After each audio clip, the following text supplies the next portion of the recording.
আপনি দেখবেন এটা দুনিয়ার নিয়ম এরকম যে একজন বিখ্যাত মানুষটা এক পর্যায়ে যায়নি, এমন এমন সব ভুল করবে যেখান থেকে উনি আর বেরোতে পারবেন না। ওনারও হয়েছে সেই অবস্থা। এই যে আপনি বললেন যে নানা রকম ভাবে নেপোটিজম, যে কথা আপনি পরাপত নাম ধরে ধরে বললেন, এইগুলো এই লোকগুলো হয়তো যোগ্য, আমি জানি না এর চেয়ে যোগ্য লোক আছে কিনা, হয়তো তারা যোগ্য, কিন্তু যোগ্য হলেও ওনার উচিত ছিল এটাকে অ্যাভয়েড করা। কি দরকার ছিল এই লোকগুলিকে না, যারা তার সঙ্গে গ্রামীণ ছিল ওদেরকে আনতে হবে কেন? উচিত হয়নি। উনি পারতেন, উনি যদি প্রথম দিকে করতেন এই কাজগুলো, যে একদম জেনুইন লোকগুলো। দেখেন আপনার মনে আছে কিনা, নিউ এজের সম্পাদক নুরুল কবিরের সঙ্গে ইন্টারভিউ দিয়েছিলেন, বেশ বড় ইন্টারভিউ। সেখানে নুরুল কবির তাকে জিজ্ঞাসা করেছিলেন যে আপনি যাদেরকে নির্বাচন করেছেন তাদেরকে কোন ক্রাইটেরিয়া নির্বাচন করেছেন। উনি বললেন যে যাদেরকে চিনি তাদেরকে নিয়ে নিছি। তার মানে এখানে তো ওনার কোনো হোমওয়ার্ক ছিল না, এখানে কোনো প্ল্যান ছিল না। তারপরে ওনাকে জিজ্ঞাসা করেছেন যারা ওনারা তো অনেকে কাজ করতে পারছেন না, তাহলে কেমন হলো? আমি তো পারি না, আমরা তো কেউ এই লাইনের লোক না, আমরা অন্য লাইনের লোক, তাই আসছি, শিখতেছি, শিখে শিখে করতেছি। ওনাদের আপনি কাছে বলেন না, ওনাদের কি বলবো, আমি তো পারি না, তোনাদের আমি কেমনে বলবো? এই যে কথাগুলো, এগুলোর মধ্যে এক ধরনের সরল স্বীকারোক্তি আছে, কোনো সন্দেহ নাই, আমি মানলাম সরল স্বীকারোক্তি আছে। কিন্তু এটা কি একটা রাষ্ট্র পরিচালনার জন্য এই কথাগুলো কি যথাযথ?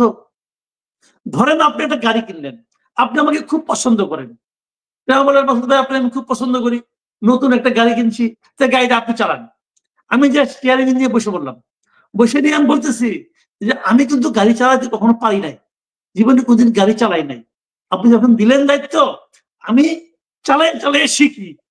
ভাই আপনি কি ওই গাড়িতে আমাকে রাখবেন নাকি আপনি থাকবেন বলেন? আপনি বলবেন যে ভাই এরা তো নিজেও মরবে, আমারও মারবে, গাড়িটাও ভাঙবে। এখন এই গাড়ি চালানোর চেয়ে তো দেশ চালানো আরো বড়, কারণ ওখানে গেলে একদম দুজন তো পুরো দেশের জনগণের জীবনটাকে আপনি ঝুঁকির মুখে ফেলে দিচ্ছেন।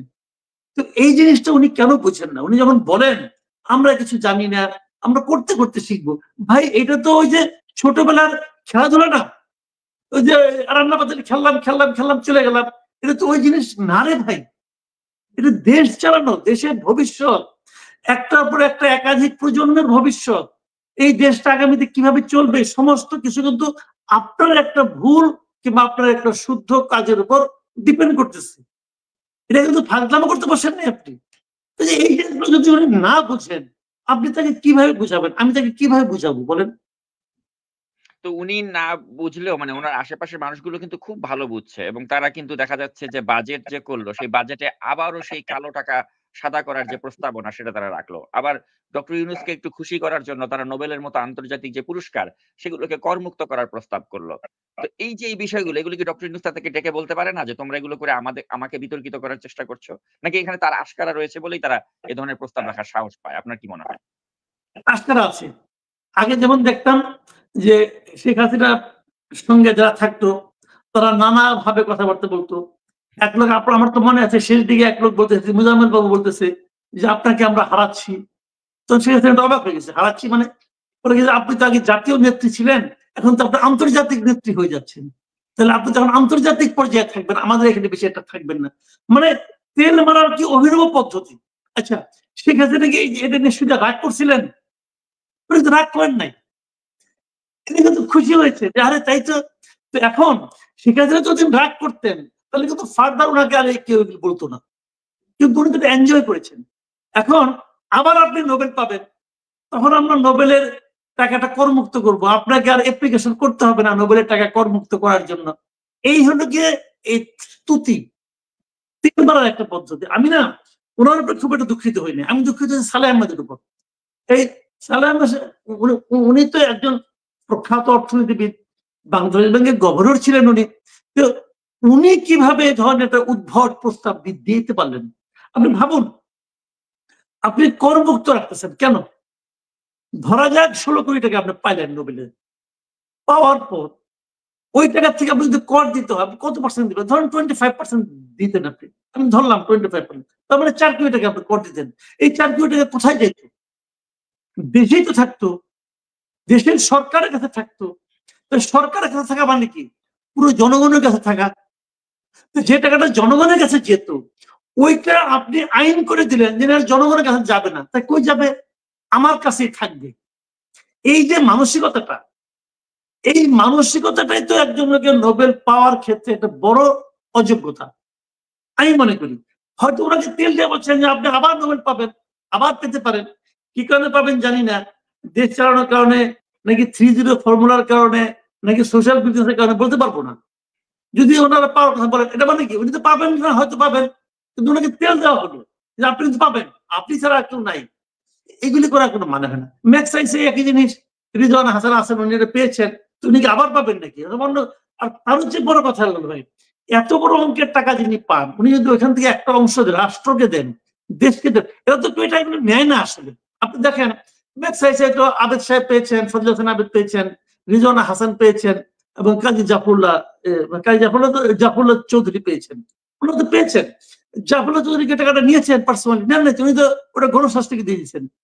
ফজল হোসেন আবেদ সাহেবের ব্রেককে দিয়ে দিচ্ছেন।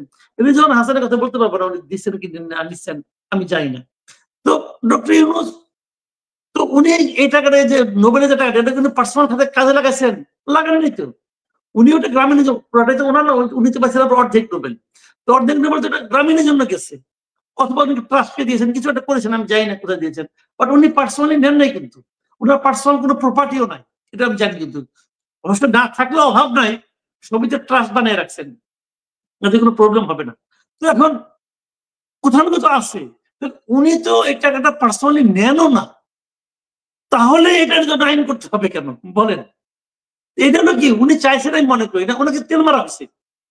আপনাকে তেল দিলাম, একটু আপনি তেলটা গ্রহণ করেন। উনি মুচকি হেসে তেলটা গ্রহণ করেছেন, এই আর কি। আরেকটা জিনিস যেটা হয়েছে যে কালো টাকা সাদা করা ব্যাপারটা। আচ্ছা দেখেন ভাই, আমি আপনাকে বলি, টাকাটা কালো হয় কেন? সেটা তো আমরা সবাই জানি। যেটা নাকি আপনি অপ্রদর্শিত টাকা, যে টাকাটা আপনি বলতে পারেন না যে আপনি কোত্থেকে ইনকাম করছেন। যেমন ধরেন একজন এপিএস উপদেষ্টা, এপিএস 311 কোটি টাকা ইনকাম করে ফেলেছে। এখন উনি কি বলতে পারবেন এই 311 কোটি টাকা উনি কোত্থেকে ইনকাম করছেন? বলতে পারবে না তো। তো এইটাই তো তার কালো টাকা। এখন এই টাকাটার একটা বন্দোবস্ত করতে হবে। এই বন্দোবস্ত প্লট কিনেন অথবা ফ্ল্যাট কিনেন, আপনারা কেউ জিজ্ঞাসা করবো না।